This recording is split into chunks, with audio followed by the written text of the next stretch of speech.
Gold, trusted gold buyers. మీరు తాకట్టు పెట్టిన బంగారాన్ని విడిపించి ఈ రోజు ఉన్న మార్కెట్ ధరకు కొనబడను. ఎవరు రమ్మను? రవణ మేడం పిలుస్తున్నారు.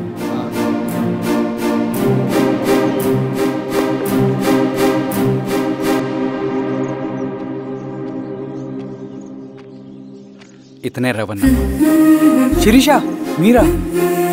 రవి నువ్వేంటి ఇక్కడ? కాఫీ బాగుందా? చాలా. అది కాదు రవి, నువ్వు ఇక్కడ? ఈ హోటల్ మనోల్దే. మన ఫ్రెండ్స్ అందరు బాగున్నారా? చాలా బాగున్నారు. అవును మీరేంటి ఇక్కడ? ఏమైంది అన్నా? అన్నా ఏమైందన్నా? అన్నా లే అన్నా. స్వామి త్వరగా కారుదా. జాగ్రత్త అన్నా, త్వరగా పట్టిది అన్నా. అన్నా త్వరగా పోనీ.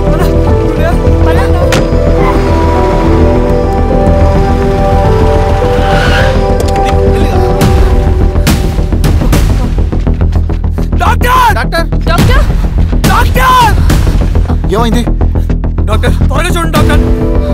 లోపల తీసుకురండి.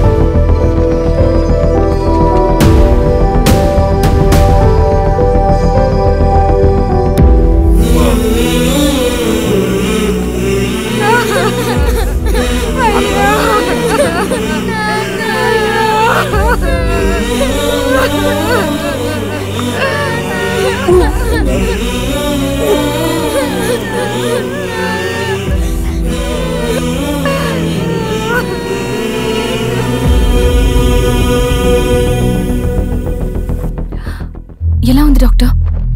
డాక్టర్ చనిపోయాడమ్మా.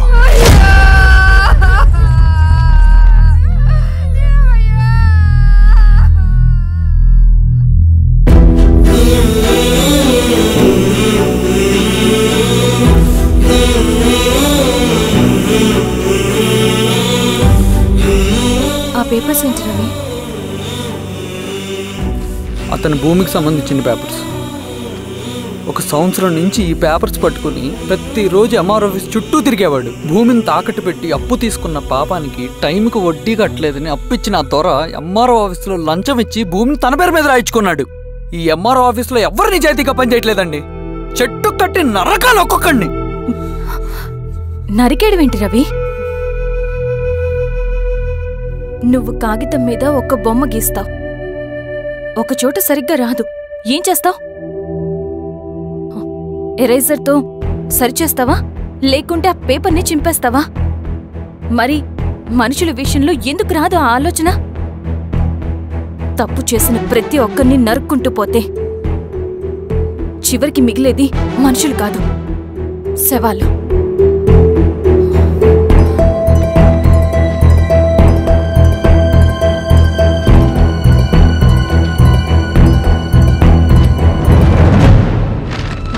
పదరవి రా.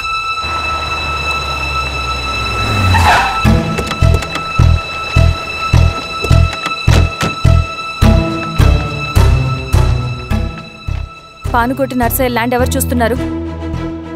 మీరెవరు? ఇదిగోండి అప్లికేషన్. ఇది డిస్ప్యూట్ ల్యాండ్, ఎవడేం చేయలేడు. నీ నిర్లక్ష్యం, నీ లెక్కలేనితనం వల్ల ఒక నిండు ప్రాణం పోయింది. ఒక కుటుంబమే రోడ్డు మీద పడింది తెలుసా? ఏంటమ్మా గొడవ?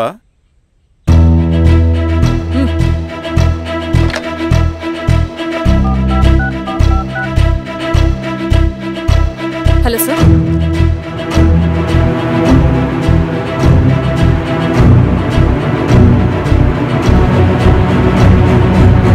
Okay sir. You are dismissed. Peon, నేను ఒక పేపర్ ఇస్తాను, అది కలెక్టర్ గారికి ఫ్యాక్స్ చేయి. అలాగే మేడం. ఎవరమ్మా మీరు? ఈ ఊరికి కొత్తగా వచ్చిన ఎంఆర్ఓ.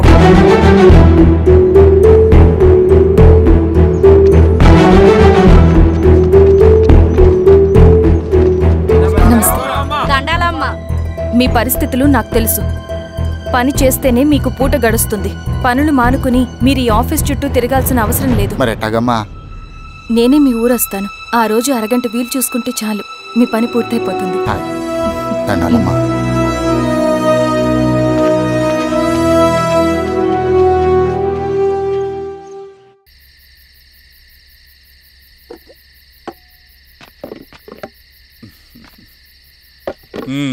ఎంఆర్ఓ గారు ఏంటి ఛార్జ్ తీసుకున్న మొదటి రోజే ఆఫీస్లో మీ పవర్ చూపించారట? అన్నయ్య నువ్వు సస్పెండ్ చేసిన వ్యక్తి నా దగ్గరికి వచ్చాడమ్మా. పాపం కన్నీళ్లు పెట్టుకున్నాడు. అతడి వల్ల నష్టపోయిన ఒక వ్యక్తి నా కళ్ళ ముందే చనిపోయాడన్నయ్య. కన్నీళ్లు ఎన్నిసార్లు తుడుచుకున్నా పోతాయి, కానీ వీళ్ల నిర్లక్ష్యంతో పేదవాళ్ల ప్రాణాలే పోతున్నాయి. అన్నయ్య, మా నూరి సమస్య పేదరికం కాదు, నక్సలిజం. నాలాంటి ప్రభుత్వ ఉద్యోగులు వాళ్ల డ్యూటీలు సక్రమంగా చేయకపోవడం వల్ల విసిగిపోయిన జనం అడవిలో వాళ్ల హెల్ప్ తీసుకుంటున్నారు.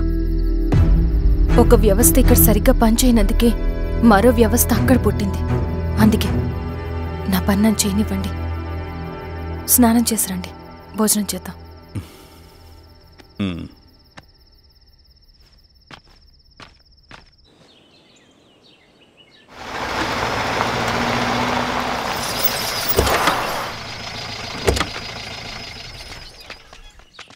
నమస్కారం అమ్మా. నమస్తే. ఇలా రండి. మీ ఊరు నుంచి కొందరు ఎంఆర్ఓ ఆఫీస్లో అప్లికేషన్స్ ఇచ్చారు. తను వాళ్ళ పేర్లు చెప్తారు, వాళ్ళని పిలవండి. అలాగే మేడం. వెళ్ళండి. Madam, coffee. నువ్వెప్పుడు వచ్చావు రవి? మీరు గంటకోసారి కాఫీ కావాలంటారు కదా, మాటి మాటికి వెళ్ళి రావడం ఎందుకని వచ్చేసా.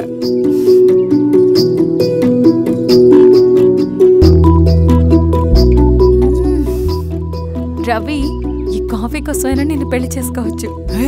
అదేంటి అలా అనేసారు? That's a compliment. భలే వారండి బాబు. దండాలమ్మా. నమస్తే. ఇలా ఇవ్వండి. చెప్పండి మీ సమస్యలేంటో. పేరు తలుపుల వీరాంజనేయులు. ఉన్నది 3 ఎకరాల పొలం. చెన్నుపాటి ధనుంజయరావు అనే మహానుభావుడు అందులో 2.5 ఎకరాల భూమిని తన పేరు మీద రాయించుకున్నాడు. అడిగితే నీ దిక్కున్న చోటు చెప్పుకోమన్నాడు. దిక్కులేనాడు కాబట్టి 1/2 ఎకరం భూమి మీదే పెద్ద కుటుంబాన్ని నెట్టుకొస్తున్నాడు. అవునమ్మగారు, ఆ పొలం ఎలాగైనా తిరిగిపించేయండి అమ్మగారు. ఆ పొలం కోసం 3 సంవత్సరాల నుంచి తిరుగుతున్నాను అమ్మగారు. వీరబాబు, వీళ్ళందరి దగ్గర కలెక్ట్ చేసుకో. మేడం, దాదాపుగా ఇక్కడ ఉన్న వాళ్ళందరి పరిస్థితులు ఇవే. వీళ్ళ సమస్యలు పరిష్కారం కావాలంటే మాట్లాడాల్సింది వీళ్ళతో కాదు మేడం, మన ఊరి పెద్ద మనుషులతో. ఇందు మూలంగా 50 మంది గ్రామ ప్రజలకి తెలియజేయదేవనగా శ్రీరామగిరి గ్రామ పంచాయతీ మోతుబరి రైతులు, సన్న చిన్నకారు రైతులందరూ రేపు ఉదయం 10 గంటలకి ఎంఆర్ఓ ఆఫీస్ దగ్గరికి రావాలా.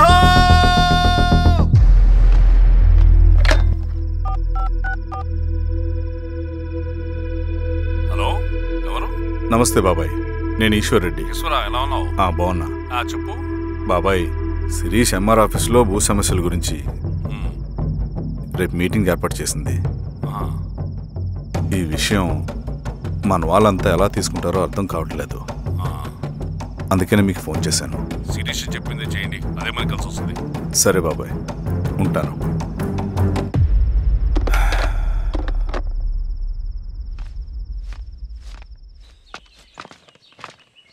నమస్తే మేడం. నమస్తే అమ్మా. కూర్చోండి. పొలాల్లో పండిన పంట కోతకొచ్చినా ఈ రోజుకి ఒక్క గింజ కూడా తెగకుండా పక్షులకు, పందికొక్కలకు ఆహారంగా పోతుందంటే దానికి కారణం ఇది.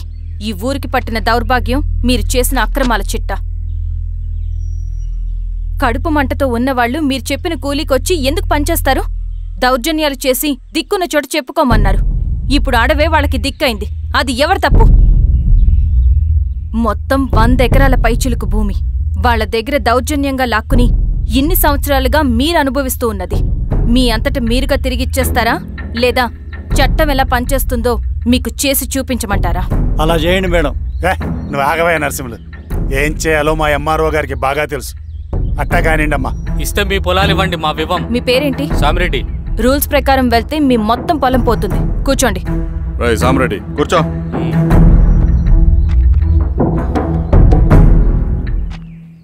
ఏమ్మా, సంతోషమేగా? మరీ నువ్వు అనుకున్నంత చెడ్డవాళ్ళేం కదమ్మా మనోళ్ళు.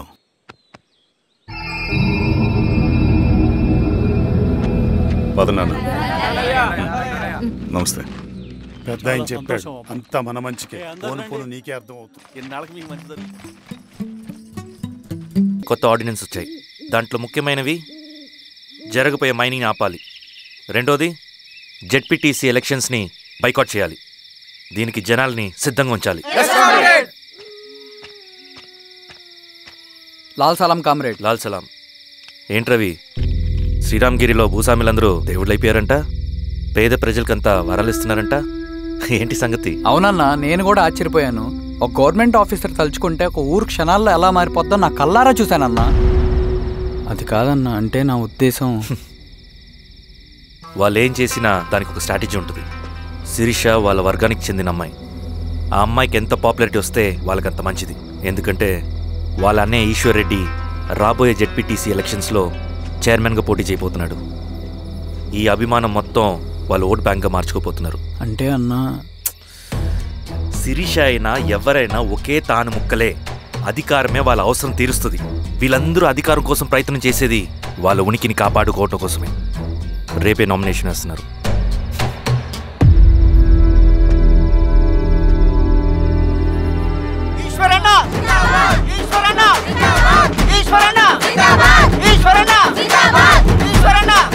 గారు మీ సపోర్ట్ మాకు కావాలి. స్వామి, అయ్యా మీ అన్నయ్య గారు ఎలక్షన్లు పడుతున్నారమ్మా. అవును. అయితే మా ఓట్లని మీ అన్నయ్య గారికేనమ్మా. వాళ్ళు ఏం చేసినా దానికి ఒక స్ట్రాటజీ ఉంటుంది. అమ్మాయి గారు, సంజీవ్ రెడ్డి గారు వస్తున్నారంట. మధ్యాహ్నం భోజనానికి అన్నయ్య గారు ఇంటికి వచ్చి ఉన్నారమ్మా. అవునా? సరే సరే. రవి, నువ్వు కూడా నాతో వచ్చి. అది రవి, ఇక్కడ నాకు ఫ్రెండ్స్ అంటూ ఎవరు లేరు. నాకు తెలిసిన వాడివి నువ్వు ఒక్కడివే. I'm feeling alone. అందుకే, అర్థమైందా? సరే.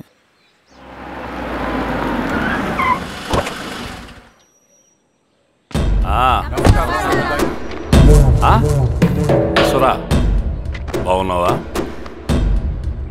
నమస్తే చెన్నారెడ్డి. నమస్తే. బాగున్నారమ్మా? సుబ్బారెడ్డి, ఊళ్ళో మనోళ్ళంతా బాగున్నారు కదా? ఈశ్వరా, అంతా బాగున్నారు బాబాయ్. సంతోషం.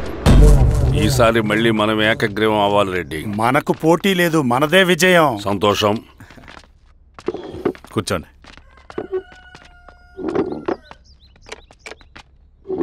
మీరందరూ లోపలికి వెళ్ళి భోంచేయండి. అలాగే అన్న. ఆ రైతు కూలి సమస్యలు ఎంతవరకు వచ్చినాయి? మాట్లాడుతున్నాం బాబాయ్, దాని గురించి మీరేం వరి అవ్వట్లేదు. నమస్కారం. రండి రండి. ఎంఆర్ఓ శిరీషారెడ్డి గారు. శిరీష రెడ్డా? శిరీష అనే పిలవచ్చుగా. అమ్మమ్మ, పులికి పంచాలాగా, సింహానికి జూలాగా అది మన ఐడెంటిటీ. అదంతా ఉండాలి.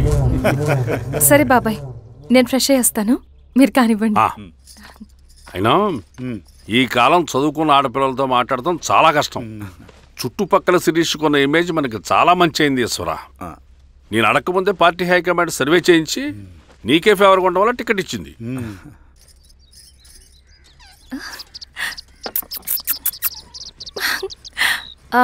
అనేవాళ్ళు ఎక్కడ? బయటికి వెళ్ళారమ్మా. ఓ, బయటికి వెళ్ళారా? రవిని పిలువు. అలాగే మేడం. రవి, రా రా, కూర్చో. పర్లేదు మేడం. మేడం ఏంటి? శిరీషానే పిలవచ్చుగా. అది కాదండి, ఎవరైనా చూస్తే. కూర్చోవయ్యా. ఇది ఆఫీస్ కాదు రవి, మా ఇల్లు. వడ్డించు. సరే అమ్మా. రవి, అడవిలో నక్సల్స్ ఎక్కడుంటారో తెలుసా నీకు? ఏంటి శిరీష? అడవిలో నక్సల్స్ ఎక్కడుంటారో తెలుసా నీకు? ఎందుకు శిరీష గారు? తెలుసా తెలీదా? నాకెలా తెలుస్తుందండి? చూచాయిగా ఆయన తెలీదా? సరే, ఎక్కడుంటారో నాకు ఐడియా ఉంది.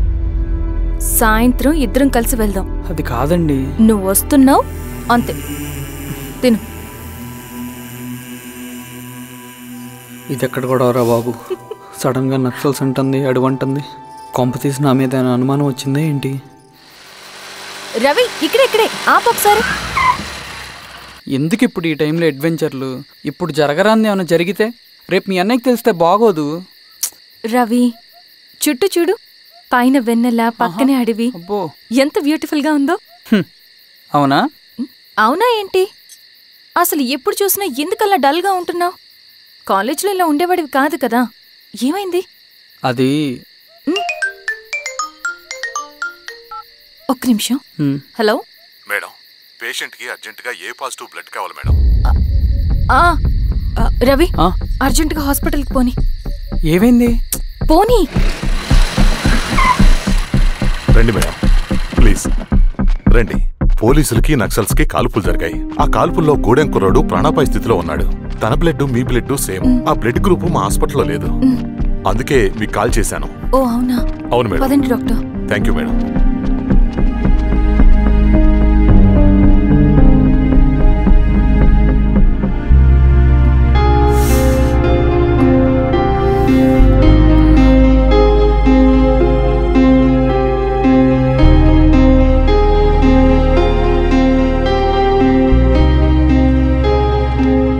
Thank you madam. పర్లేదు డాక్టర్. ఇప్పుడు అతనికి ఎలా ఉంది? తను స్పృహలో లేడు మేడం. రవి, నీ దగ్గర మనీ ఉందా? ఉన్నాయి. ఇవ్వు.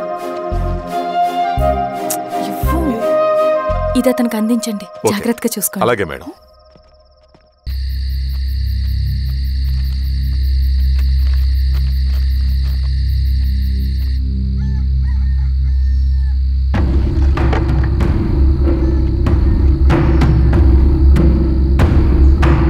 బాబాయ్ బాబాయ్, ఏంట్లో ఈ టైంలో వచ్చావు?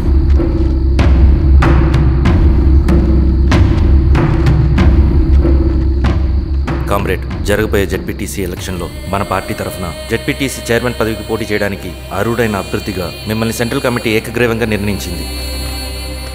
ఒక మామూలు రైతు కూలిని నాయకుడిని చేయగలిగిన దళం ఒక్కటే. ప్రాణాలు అడ్డేసైనా సరే అన్న చెప్పింది చేసుకుంటూ పోతా. లాల్ సలాం కామ్రేడ్. లాల్ సలాం. బాబాయ్, మీతో ఉన్న మన కూలీలకు, నీ వెనుకున్న సింగన్నకు ఈ గెలుపు ముఖ్యం. ఈ గెలుపు మన హక్కు కామ్రేడ్.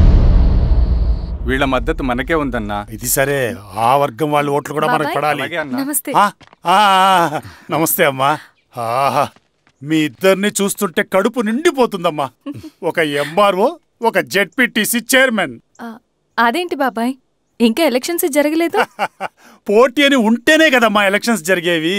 అన్నయ్యది ఏకగ్రీవం. బాబాయ్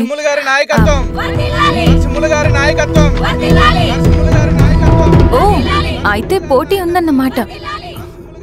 స్వామి, కార్తీ, ఆఫీస్కి వెళ్దాం. అలాగే రండి.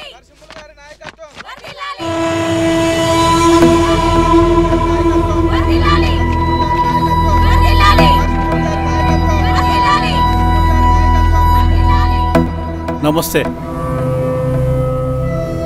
మొన్నటి వరకు కూడా కూలీ రేట్ల విషయంలో కొంచెం ఆట విడుపుగా ఉందామని అనుకున్నాం. ఇప్పుడు అవసరం లేదు. ఎందుకంటే చట్టసభల్లో మీతో పాటు కూర్చునే అవకాశం మాకు వచ్చింది. అంబేద్కర్ కలలు ఇప్పుడు నిజమవుతాయి. పదండ్రా.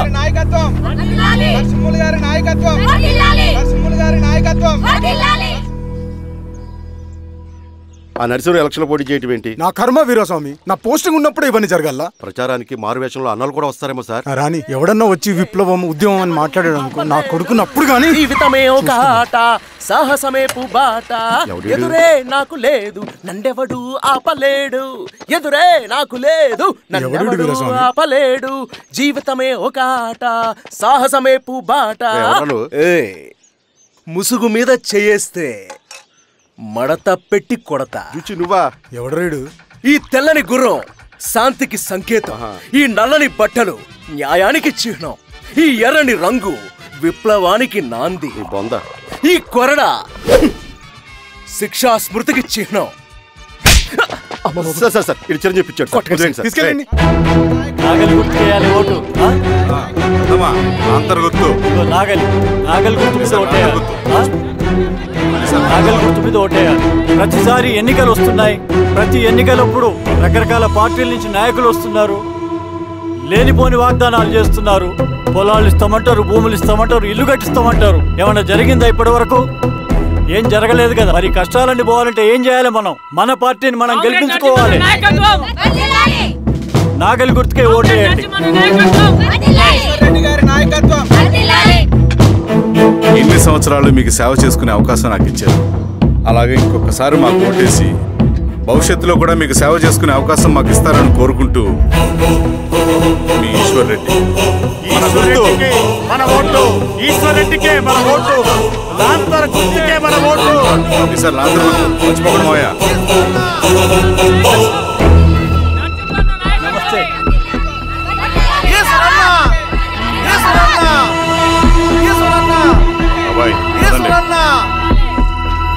అమ్మా, గుర్తుంది కదా లాంతర్ గుర్తు.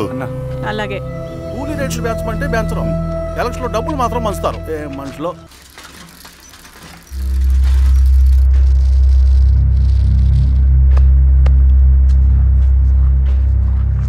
చెప్పండి అన్న.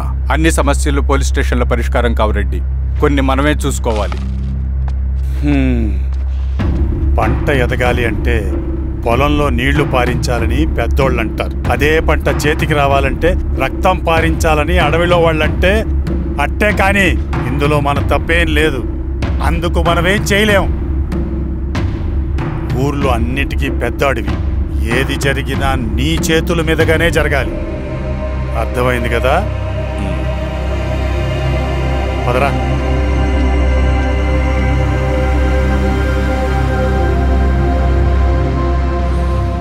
బియ్యంలో రాళ్ళున్నాయి, ఏరేయాలి.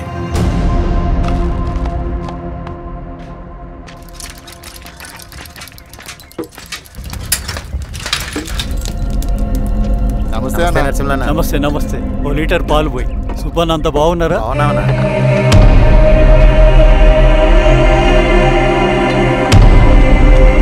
వెళ్ళొస్తా. వస్తాను.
ఏం దెబ్బ కొట్టావు బారెడ్డి? ఒక దెబ్బకు 2 పిట్టలు. ఎలక్షన్స్ ఏకగ్రీవం. ఇంకొకటి, రేపటి నుంచి ఆ కూలీ నా కొడుకులు మనం ఎంత ఇస్తే అంతగా వచ్చి పనిచేస్తారట. సర్లేండి బాబాయ్, వదిలేయండి. ముందు ఆ ఖర్చుల సంగతి చూడండి. నమస్తే సార్. నమస్తే గిరిధర్ గారు. మీరు ఇలా చేస్తారని కల్లో కూడా ఉంచుకోలేదు ఈశ్వర్రెడ్డి గారు. 2 పసిబిడ్డలు ఉన్నారు ఆ ఇంట్లో.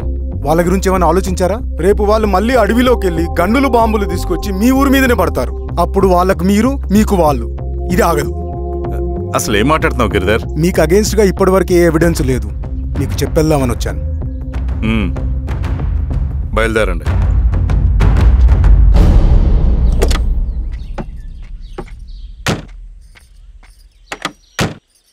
రవి,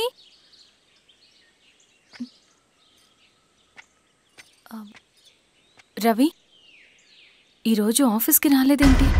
నరసింహుల బాబాయ్ చనిపోయాడు. జరిగింది విన్నాను. ఎలా? అన్యాయం అండి.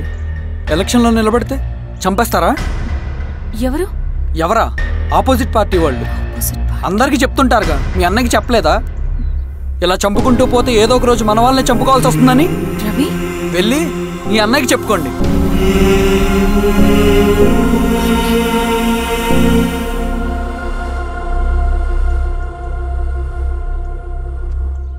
అన్నయ్య, నీతో మాట్లాడాలి. ఏంటమ్మా? ఎందుకు ఇలా చేసావన్నయ్య? ఊరంతా సరే, నువ్వు కూడా నన్ను తప్పడుతున్నావమ్మా. ఇందులో తప్పు పట్టడానికి ఏముందన్నయ్యా? నిన్న నా కళ్ళతోనే చూశాను.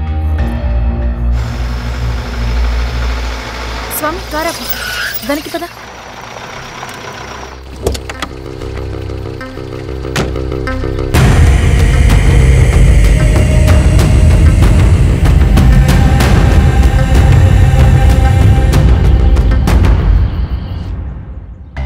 జీవితంలో కొన్ని సందర్భాలుంటాయి, మనం నిజం చెప్పిన అబద్ధం అయిపోయే సందర్భాలు. ఆ వచ్చిన వాళ్ళు ఎవరు ఏంటి అన్నది నీకిప్పుడు చెప్పిన అర్థం కాదు. నిజం నిలకడగా నీకే తెలుస్తుంది. నువ్వే ఇదంతా చేసినట్టు తేలితే మాత్రం నిన్ను జీవితంలో క్షమించలేనన్నయ్య.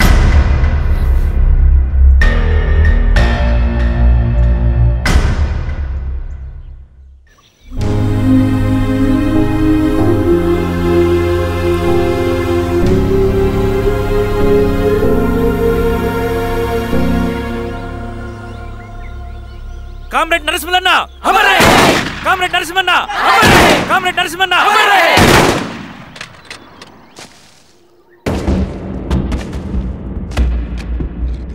ఇలా జరుగుతుందని ఊహించలేదు. ఇవాళ నుండి వాళ్ళ కుటుంబ బాధ్యతలన్నీ మన విప్లవ సంఘమే చూసుకుంటుంది. రవి అన్నా, ఇది వెళ్ళి వాళ్ళ కుటుంబానికి అందివు. సరే అన్న. ఈ రోజు నుంచి ప్రతి నెల మన తరఫున సహాయం అందుద్దని చెప్పు. అలాగే. నేను చెప్పానని చెప్పు. అన్నా, ఊరంతా భయం గుప్పెట్లో ఉందన్నా. మరి మన నరసింహన్న ప్రాణత్యాగానికి అర్థమేంటి కామ్రేడ్? భయపడటం వల్ల పనులు జరుగుతాయని వాళ్ళు నమ్మితే వాళ్ళకంటే ఎక్కువ భయపడగలుగుతానని వాడికి తెలియాలి. లాల్ సలాం కామ్రేడ్! లాల్ సలాం కామ్రేడ్!